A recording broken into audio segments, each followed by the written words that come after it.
ये वक्त का पहिया है दोस्तों, जो जब घूमता है तो बड़े से बड़े घनचक्कर हो जाते हैं जो अपने आप को अफलातून समझते हैं। कुछ ऐसे ही हालात इन दिनों बीजेपी के दिग्गज नेताओं के हैं। उन्होंने कई बार ये सोचा कि अपने प्रतिद्वंदियों की राजनीति को खत्म कर देंगे, उनकी पार्टियां खत्म कर देंगे, उनके नेताओं का सियासी भविष्य चौपट कर देंगे। ये तमाम चीजें की गई, लेकिन जिस तरीके से 10-12 साल तक ये तमाम लोग लड़ते रहे बीजेपी से, बीजेपी के दिग्गज नेताओं से जो संवैधानिक पद पर बैठकर दुरुपयोग कर रहे थे अपने पदों का, और आखिरकार जीत होने लगी है। जी हां, आज एक बहुत बड़ी खबर आपको दिखाने जा रहा हूं। यह खबर आप तक पहुंची गई है कि कैसे जो अब्बास अंसारी हैं उनकी विधानसभा सदस्यता खत्म करने के लिए उनके एक बयान को निशाना बनाया गया था। कोर्ट ने आदेश भी जारी किया था, सजा का ऐलान हुआ था, जेल भेज दिया गया था, तमाम चीजें हो रही थी, फिर विधानसभा सदस्यता रद्द कर दी गई, बहुत सारी चीजें हुई। जब इलाहाबाद हाईकोर्ट ने हाल ही में फैसला सुनाया, उसके बाद सोचिए कितना समय लग गया विधानसभा सदस्यता बहाल करने में। ये उत्तर प्रदेश विधानसभा में जो वहां के सभापति हैं, जो विधानसभा अध्यक्ष हैं, उनकी नैतिकता दिखती है। लेकिन जब किसी की सदस्यता छीनने का वक्त आता है तो 24 घंटे भी नहीं लगाते। लेकिन आखिरकार जिस उम्मीद के साथ विधानसभा अध्यक्ष बैठे हुए थे वो उम्मीद पूरी नहीं हो पाई, और आखिरकार जिस तरीके से उन्होंने विधानसभा सदस्यता रद्द की थी उससे और सम्मानित तरीके से अब्बास अंसारी की विधानसभा सदस्यता बहाल करनी पड़ी। ये पहली चोट नहीं है दोस्तों, अब इसके साथ कई और चोटों का इंतजार करना होगा। अब आप अगले सत्र का इंतजार करिए, जब उसी सत्र में अब्बास अंसारी योगी आदित्यनाथ के सामने बैठे नजर आएंगे। इसने बीजेपी को बेचैन कर दिया है। नमस्कार, मैं हूं प्रज्वल गौतम और आप देख रहे हैं न्यूज सर्किल।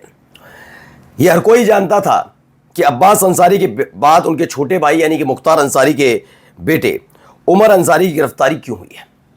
ये बयान, ये सारी तमाम चीजें कि उन्होंने फर्जी सिग्नेचर किए, तमाम चीजें हुई, ये अचानक से इतना क्यों हुआ, ये क्यों करना पड़ रहा है। दरअसल सारी की सारी कहानियां अब्बास अंसारी की उस सीट के इर्द गिर्द रची थी जिस सीट पर बीजेपी चाहकर भी, चाहे उस पर खुद योगी आदित्यनाथ चुनाव लड़ लें, जीत नहीं सकती। ये बात है स्पष्ट, ये हर कोई जानता है। इसे अखिलेश यादव भी जानते हैं, सब जानते हैं, क्योंकि उस सीट पर कोई गुंडई का दबदबा नहीं है, बल्कि उस जगह पर हिंदू मुसलमान सारे के साथ जितने भी हैं वो मुख्तार अंसारी को रॉबिनहुड की तरह देखते हैं। अब उनके खिलाफ कितने केस, क्या है क्या नहीं, वो मसला अलग है, लेकिन ये बात हकीकत है। ये बात कभी योगी आदित्यनाथ को पसंद नहीं आई, ये बात बीजेपी के नेताओं को पसंद नहीं आई। इसलिए मुख्तार अंसारी के निधन के बाद, देहांत के बाद उसे भुनाने का काम भी किया जाता रहा। लेकिन जब मुख्तार अंसारी के बेटे अब्बास अंसारी के एक बयान को निशाना बनाकर उनकी विधानसभा सदस्यता रद्द की गई, उसके बाद मालूम था कि उनके छोटे भाई यानी कि उमर अंसारी भी इस सीट पर चुनाव लड़ सकते हैं।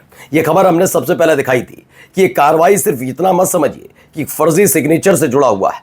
इसके जरिए अंसारी परिवार को राजनीति से दूर करने का पूरी प्लानिंग चल रही है। लेकिन ये समझ गए कि मुख्तार अंसारी के भाई की बिटिया रानी चुनाव लड़ने की तैयारी कर रही है, तो इनकी हालत हो गई खराब। जब हालत इनकी खराब हुई तो उसके बाद वही हुआ जो होना था। फिलहाल इलाहाबाद हाईकोर्ट के फैसले के बाद जो हुआ, अब आप देखिए। पहले कुछ तस्वीरें मैं आपको दिखाता चल रहा हूं। ये वीडियो है, ये तस्वीर जब अब्बास अंसारी वहां से निकले, गाजीपुर सीजीएम कोर्ट में पेशी के दौरान मीडिया से बयानबाजी करने से परहेज बरते हैं अब्बास अंसारी, ये कह रहे हैं। देखिए देखिए, एक तस्वीर निकल कर आई, पहले वीडियो देखिए।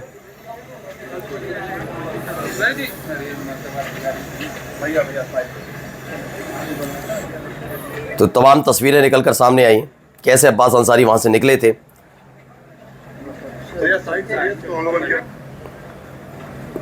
बातचीत की कोशिश भी है कि कहीं एक बार बयान मिल जाए, लोग तो ये चाहते ही हैं कोई एक और बयान ऐसा हो जिस बयान के जरिए दोबारा से कुछ ना कुछ हो जाए। ये बड़ी हार के तौर पर देखा जा रहा है। दरअसल अब है क्या कहानी, थोड़ा मैं समझा देता हूं। दरअसल इस सीट, जिस सीट से खुद अब्बास अंसारी विधायक है, उस सीट पर साल 2022 में चुनाव था। चुनाव में समाजवादी पार्टी सुभाषपा साथ थे। समाजवादी पार्टी अच्छे से जानती थी कि मुख्तार अंसारी के परिवार में से किसी को भी सीट पर लड़ा दिया जाए, वो सीट चाहे वो निर्दलीय लड़े या किसी पार्टी की टिकट पर लड़े, चुनाव जीतना बड़ा आसान है। चाहती तो समाजवादी पार्टी अपने साथ इस सीट को रख सकती थी, लेकिन उन्होंने सुभाषपा को इस सीट दी। क्यों? क्योंकि गाजीपुर से सटा हुआ मसला है, और उस लिहाज से नैतिकता दिखाते हुए समाजवादी पार्टी ने सुभाषपा को टिकट दी थी। ये खुद ओम प्रकाश राजभर भी जानते थे। ये सीट पर ज्यादा मेहनत करने की जरूरत नहीं है। इस सीट पर जो चुनाव लड़ रहे हैं वो अपने आप में एक ऐसा व्यक्ति है, वो निर्दलीय चुनाव भी लड़ जाए तो कोई दिक्कत वाली बात नहीं, चुनाव जीत पक्की, यानी एक विधायक पक्का था उनका नाम है अब्बास अंसारी। अचानक से सत्ता में नहीं आने के बाद से उसके बाद किस तरह रंग दिखाऊं प्रकाश राजभर ने सबने देखा। साल 2022 में इन्होंने एक बयान दिया था, उस बयान को मैं बोल रहा हूं, जरा सुनिएगा।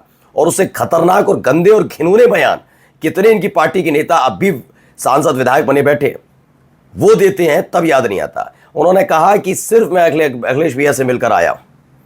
2022 का विधानसभा चुनाव के दौरान मैं अखिलेश यादव यानी अखिलेश भैया से मिलकर आया हूं और अखिलेश भैया से कहकर आया हूं कि जितने भी यहां के अधिकारी हैं, सत्ता परिवर्तन होने के बाद उनका ट्रांसफर ना किया जाए। 6 महीने तक पहले हिसाब किताब होगा और उसके बाद उनका ट्रांसफर हो। इसे सबसे गंभीर मामला मान लिया गया। मैं ये नहीं कहता गलत बयान नहीं है, बहुत अच्छा बयान दिया, नहीं, ये धमकी के तौर पर ले सकते हैं। लेकिन आज सवाल ये उठता है कि बीजेपी के कितने ऐसे विधायक हैं जो इससे गंदे और घिनौने बयान देते हैं, लेकिन आज तक न सरकार को फिक्र पड़ी, न इस देश उत्तर प्रदेश के पुलिस प्रशासन को, न एमपी एमएलए कोर्ट को कोई फर्क पड़ा कि संज्ञान लेकर ऐसे लोगों की विधायकी छीन ली जाए या सांसदी छीन ली जाए। खैर, अब्बास अंसारी के खिलाफ कार्रवाई हुई, उनको एमपी एमएलए कोर्ट ने सजा सुनाई। चूंकि सजा 2 साल से ज्यादा की थी तो उनकी विधानसभा सदस्यता जाना तय था। जैसे ही खबर मिली कि अब्बास अंसारी की विधानसभा सदस्यता गई, बीजेपी खुश नजर आ रही थी। बीजेपी को लगा अब हो गया खेल, लेकिन तब तक याद आया कि एक और बेटे हैं उनके, उमर अंसारी, वो चुनाव लड़ सकते हैं।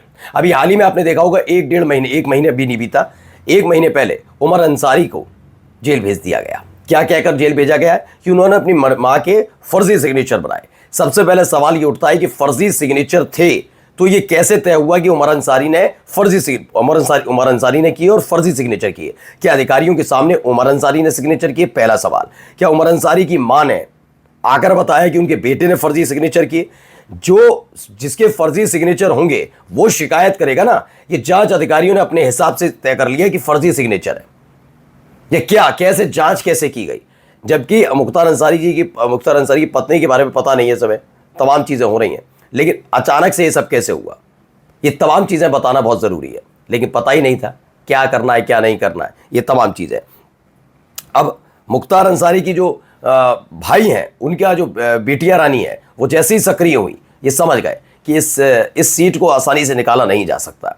और उसके बाद आखिरकार इलाहाबाद हाईकोर्ट से फैसला आया। इलाहाबाद हाईकोर्ट ने माना कि मामला तो गंभीर है, जो बयान दिया गया अब्बास अंसारी की तरफ से, लेकिन वो इतना गंभीर नहीं है, क्योंकि उससे भी ज्यादा गंभीर मसले देखे हैं और उस पर चुप्पी साधते हुए देखा है। हमने देखा है कि आजम खान के बयान, आजम खान पर क्या क्या आरोप लगाकर जबरदस्ती उन्हें जेल के अंदर ठूसा गया है। लेकिन इनकी अपनी पार्टी के ऐसे ऐसे नेता जो भड़काऊ और गंदे और घिनौने बयान देते हैं, वो खुल्लम खुल्ला घूमते हैं। फिलहाल अब्बास अंसारी की जो सदस्यता है वो बहाल हो चुकी है, तस्वीरें सामने आ रही हैं, लगातार वो मुलाकात कर रहे हैं। एक बार फिर से सुभाषपा बल्ले बल्ले कर रही है कि उनका एक और विधायक फिर से उनके साथ है। लेकिन सवाल यह है कि जब वो जेल जा रहे थे तो क्या किया था ओम प्रकाश राजभर ने? नमस्कार।